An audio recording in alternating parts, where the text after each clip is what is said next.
that means sin is evident, or something is causing that relationship to lose its desire, to lose its usefulness. See, when a person invests into a relationship, they're expecting to use something for that relationship to benefit them. Not in a bad way, in a good way. Or they're looking into that relationship to see how can this be used to better me. And if there's nothing there in a relationship that I can use to better me, then that relationship becomes a liability, which then that relationship structure begins to fall. You have to look at yourself and ask yourself, is the relationship growing? Is it intensifying? Is it elevating? Because if it plateaus, then a relationship will end up going downhill. God never meant for the desire to pan out. We each have to play our role to invest into the relationship. I know I got side off from the top 10, but basically we have to invest into the relationship to make it intense, to make it exciting, so it can continue to grow until, well, we're still happy 80 and something, 90 years into marriage. But number 10, what causes a lot of liabilities in a relationship is personal sins and addictions.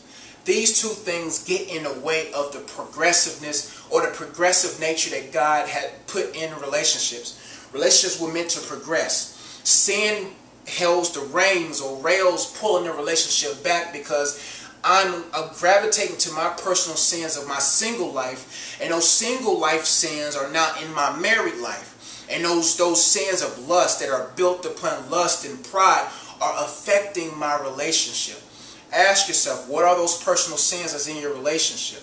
What are those different things that are posing a liability in a relationship? Are you a nickel asking for a dime?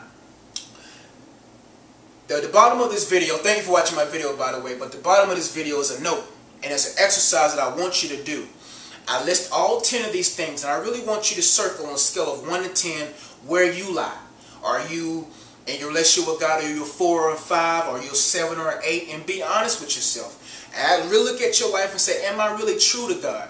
And circle the right areas, and do it for each one of those steps, and be honest. If you be real with yourself, you'll get real results. But if you're not being real with yourself, you would just be ignorant and deceived. But basically, circle those areas and be honest, and add those areas, add each of those numbers together and divide by 10, and you'll see where you lie on a scale of 1 to 10. You will see whether or not you're a 4 or a 5 or 7 and 8.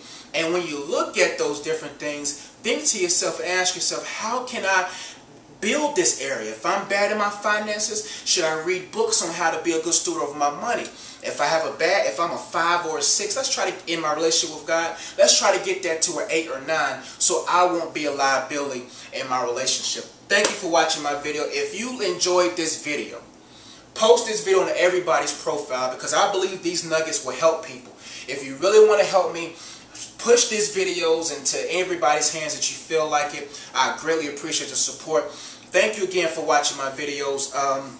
What else did I want to need? Make sure you look at the video. And that's about it. Thank you so much for watching my video. Be blessed.